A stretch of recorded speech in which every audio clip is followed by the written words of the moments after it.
Madam Speaker, I therefore table the following documents before this House.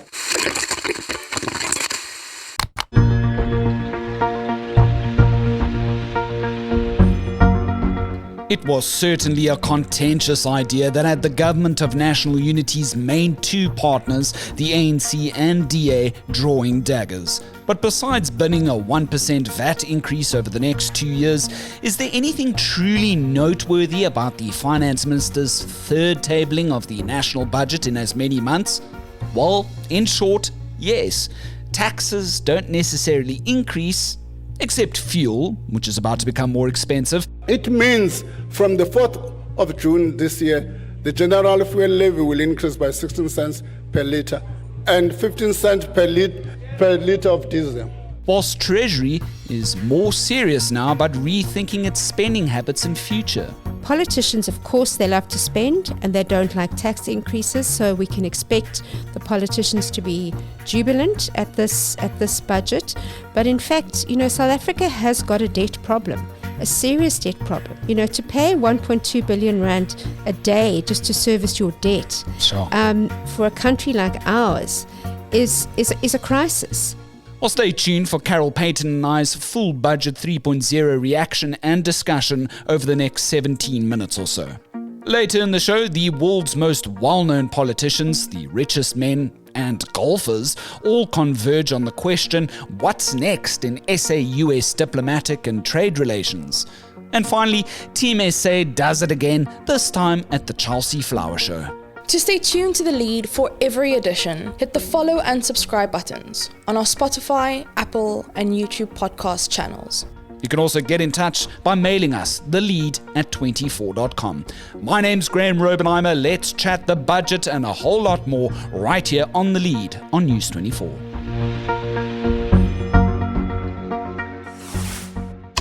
It's not a statement you would have seen 2 months ago. The Democratic Alliance today says it's, quote-unquote, cautiously supporting Finance Minister Enoch Godongwana's budget, albeit version 3.0. Well, the latest iteration proposes, among several other measures, spending cuts for education, health, and the passenger rail agency, whilst promising a major overhaul of spending in future budgets. The taxman SARS is also getting a lot more money, but to help us drill down further to uncover the major budget differences, specialist journalist, writer-at-large Carol Paton, a friend of The Lead, joins me now in our wintry Cape Town studios. Carol, thanks so much for joining us on today's show. Could you have ever thought that Parliament would meet at the Cape Town International Convention Centre of all places? Well, could I ever have thought we would be discussing the budget in May? No, I hadn't. And normally we discuss the budget when the sun is shining and it's the hottest month of the year in Cape Town, and now it's freezing and raining. Sure. I also really can't believe it. But here we are, and we're speaking now as we're getting ready sort of to hear from the president squaring off with his US counterpart in Washington, D.C. The rand was looking quite promising, quite healthy, some good levels as opposed to some of the lows that it has seen over the last few months ahead of this budget. It has been generally accepted that the budget measures here, no VAT increase, was sort of like expected down the line, and that there was going to be no major fireworks, as you put it, in your scene setter ahead of today. But there have been one or two major sort of surprises, and I think is that in the revising of the figures, and per our conversation last time, we did expect, right, Carol, that the debt burden to GDP was going to be one of those factors to watch. And what did Enoch reveal this time around? Well, I think that's probably the most negative or worrying aspect of the budget, which I must just add has been so widely endorsed by all the political parties. I've never seen such a love fest after the sitting.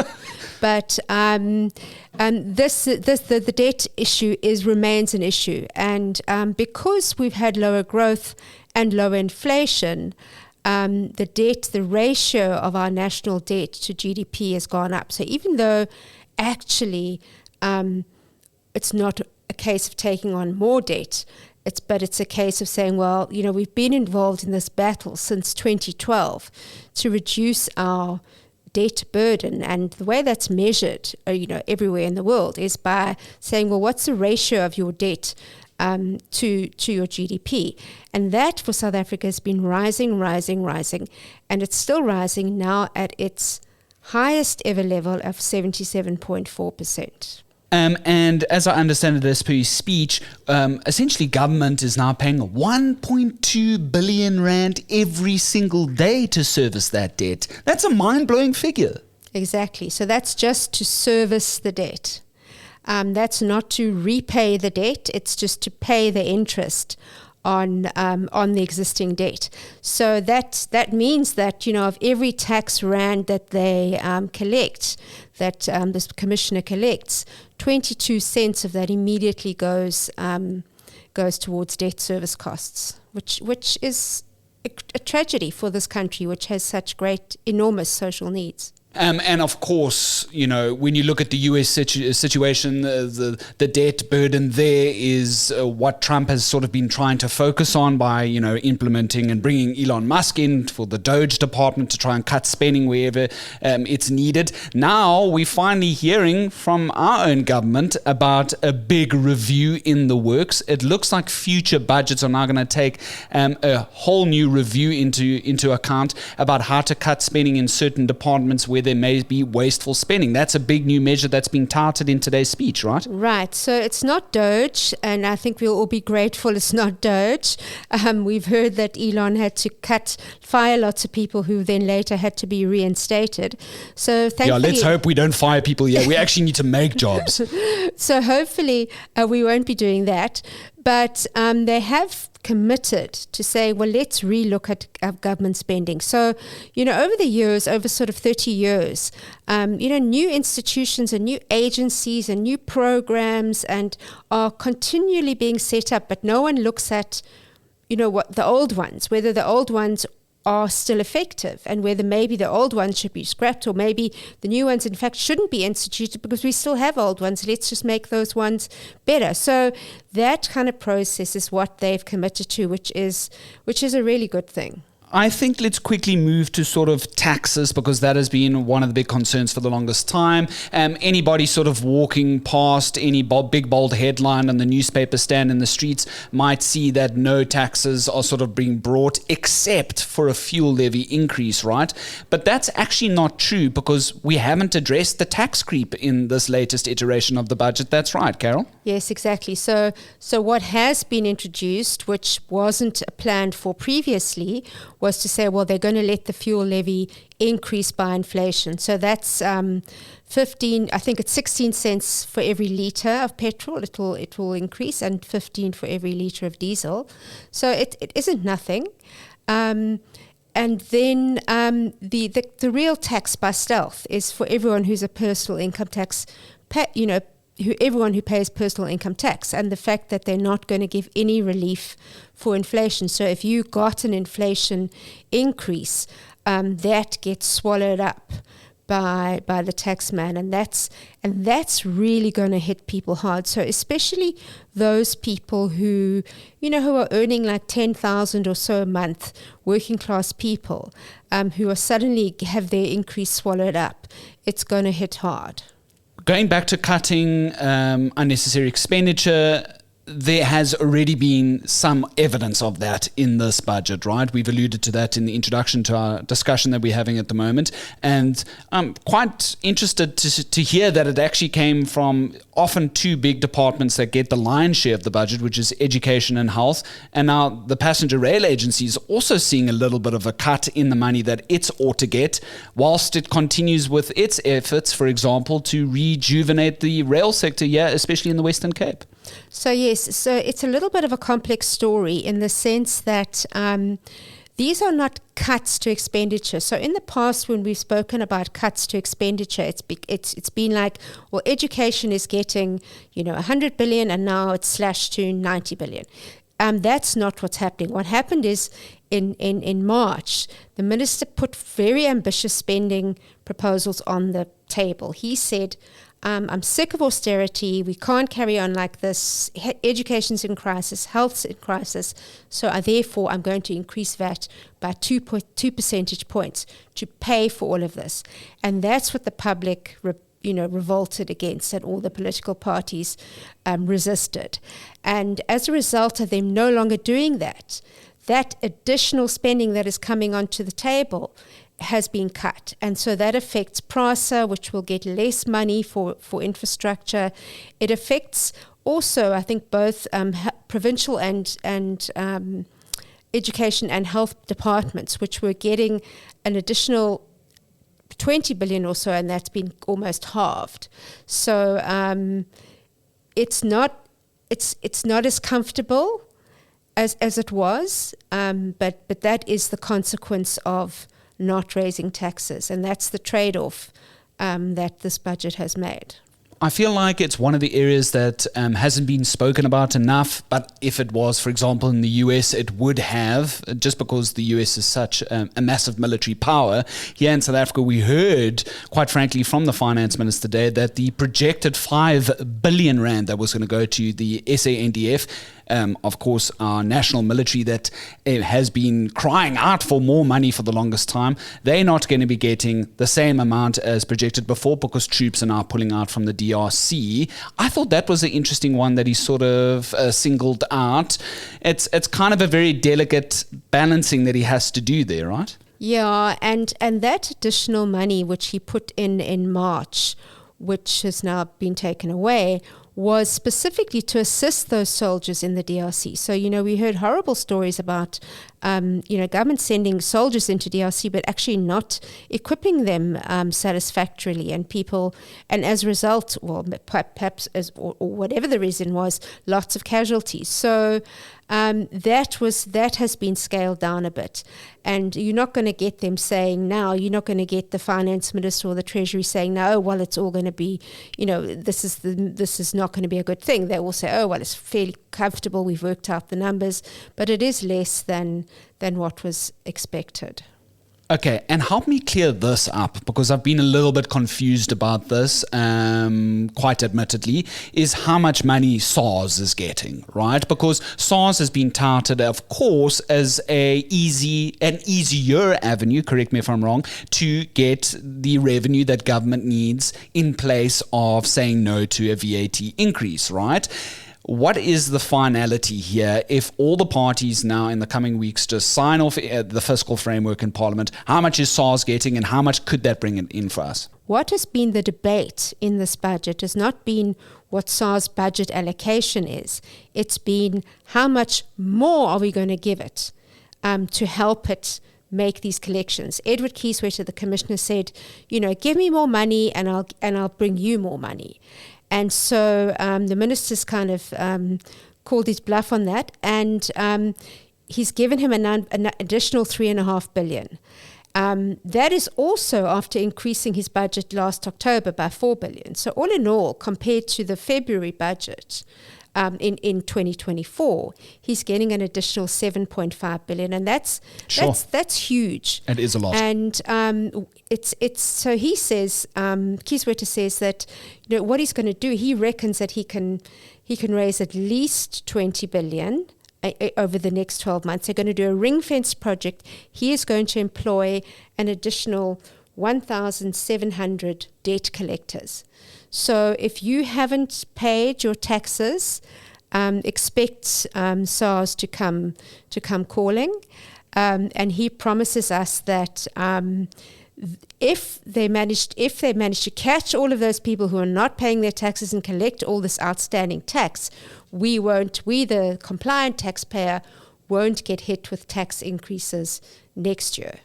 And so a lot is riding on Kieswetter's ability to collect these taxes. Kieswetter must be popping that champagne as we speak, especially after those awful Tom Moyane years that we had, not even going down that road. But speaking of fighting corruption, Carol, I thought this was also lekker interesting, was that the finance minister came out and said to sort of silence all the naysayers about what's being done to fight corruption in this country. There's actually billions that the NPA has through its asset forfeiture unit, which we often hear about in in headlines, as well as the criminal asset recovery account have been bringing in. But if you go and read the comment section of many of your reports and, even on the lead at what needs to be done in regards to the budget, many people would argue, why isn't the NPA getting more money? Are they getting more money? Well, the investigating directorate did get more money in the last budget. It hasn't been a big subject of debate in this budget. What has been, obviously, continues to be a debate out there in society is why have they actually got so little? Why have they prosecuted so little? And in the past, it has been put down to we don't have enough budget. But in fact, we haven't heard that complaint coming from that quarter in the last little while. So I also think that it is about the NPA and the investigative directorate now getting their act together and hopefully producing some results. Sure. So fuel levies going up a little bit marginally. That's the tax creep hasn't been sort of seen to. The COVID grant is now going to be extended to March 2026 in terms of our huge social relief program, amongst the biggest in the world. A lot of times people forget that. We have this massive government review of spending down the line that could bring an estimated 37.5 billion rand if all goes well there. We're recouping money in anti-corruption measures. And the finance minister sort of ended his speech, Carol, saying he feels a lot more confident now. Of course, it's a bit of PR spin, if you will, saying everybody within the government of national unity now understands one another's policy standpoints a lot better. To end off, how do you feel seeing all three iterations of the budget and hearing everything today? It looks like it's going to be pushed through. Everything's going to be sort of rosy. Is it a good budget or not?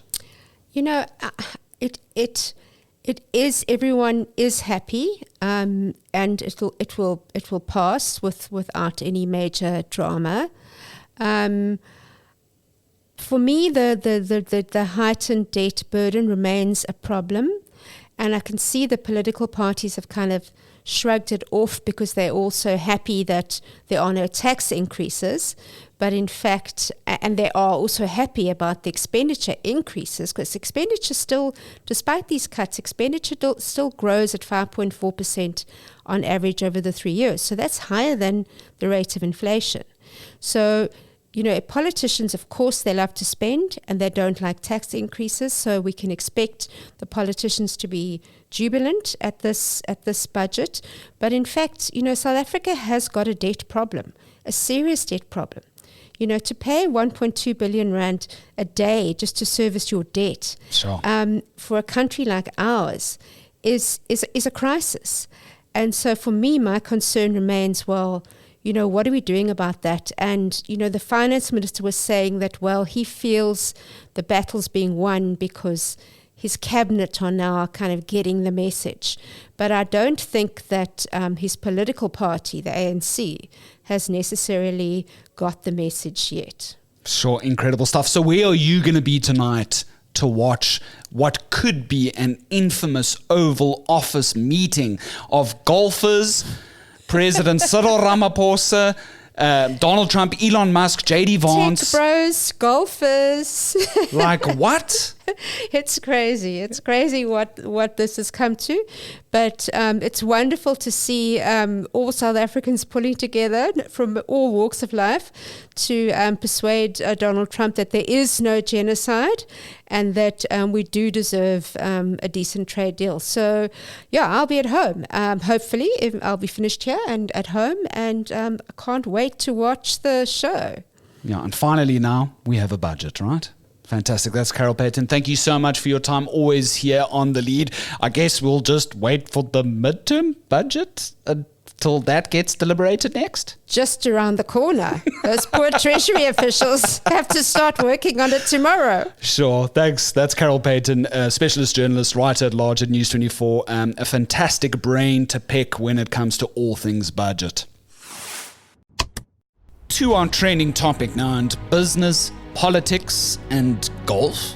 Well, we've been taken on a rollercoaster ride of intrigue in the run-up to President Cyril Ramaphosa's one-on-one with his US counterpart Donald Trump in the White House this week. Ramaphosa's told reporters in Washington, D.C. not to worry, saying renewing trade relations with the US is what brought Pretoria's delegation to the capital. It's understood government may offer a deal that speaks to US interests in South Africa's mining, gas and farming sectors.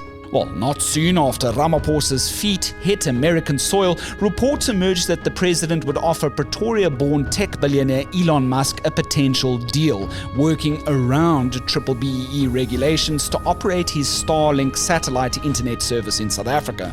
Another potential offer to smooth the waters with the Trump administration is for South Africa to offer favorable tariffs for Tesla exports. That's in exchange for building electric vehicle charging stations in the country. None of this, though, is confirmed as yet. But the reports have been enough to irk the economic freedom fighters back home, condemning any Ramaphosa-Musk deal that'll bypass BBBE.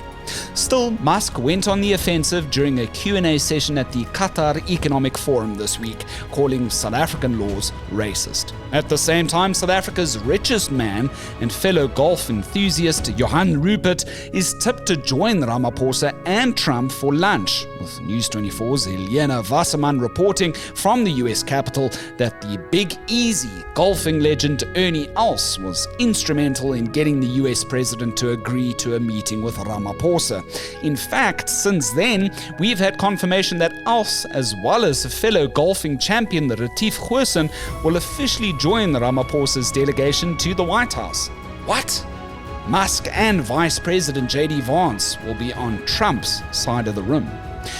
Rupert says he's very concerned about the potential loss of South Africa's duty-free access to the US market and wants to clear up false claims that South African whites are facing genocide. In the meantime, US Secretary of State Marco Rubio told a Senate hearing that Trump may not join the G20 this year, claiming South Africa's been quote-unquote consistently unaligned with American interests.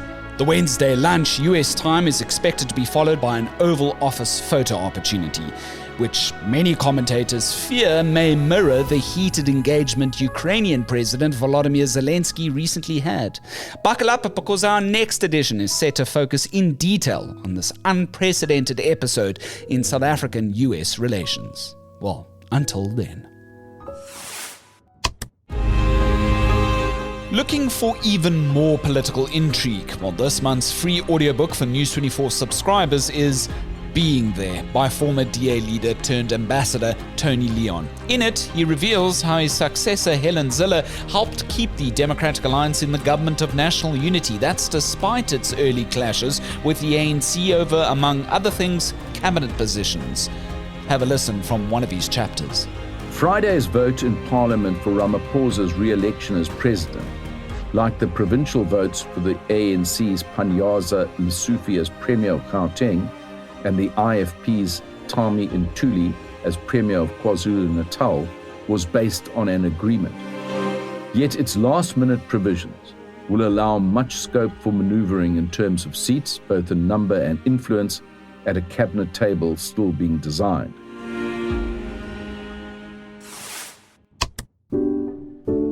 And finally, not a week goes by without Mzansi making waves on the world stage. Now it's for the gold medal and the Lawrence Medal for Best Display that South African gardener Leon Kluge and his team won at this year's prestigious Chelsea Flower Show. This double achievement is indeed a first for our country.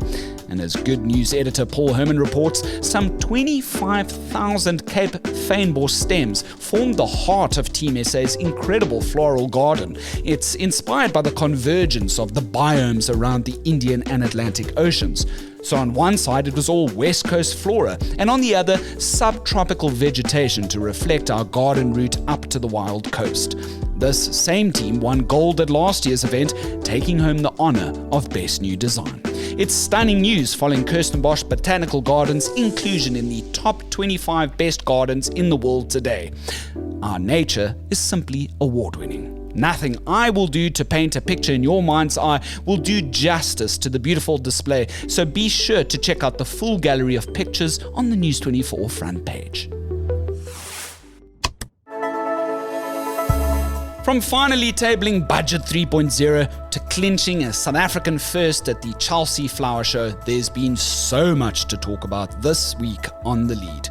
Yesterday, in response to our episode, The Lead, Deal or No Deal, Ramaphosa Ready for Trump, we spoke to journalist Nick Wilson, looking closer at some of the notes that he had at NAMPO and some of the recent media briefings regarding the chicken industry in South Africa and what the future might mean for South Africa if AGOA had to leave us, the African Growth and Opportunity Act. We had a comment from YOY writing, quote, the following: Ramaphosa will have to declare which side he's batting for. He cannot bat for Russia and China and expect a whole lot of extras from the US.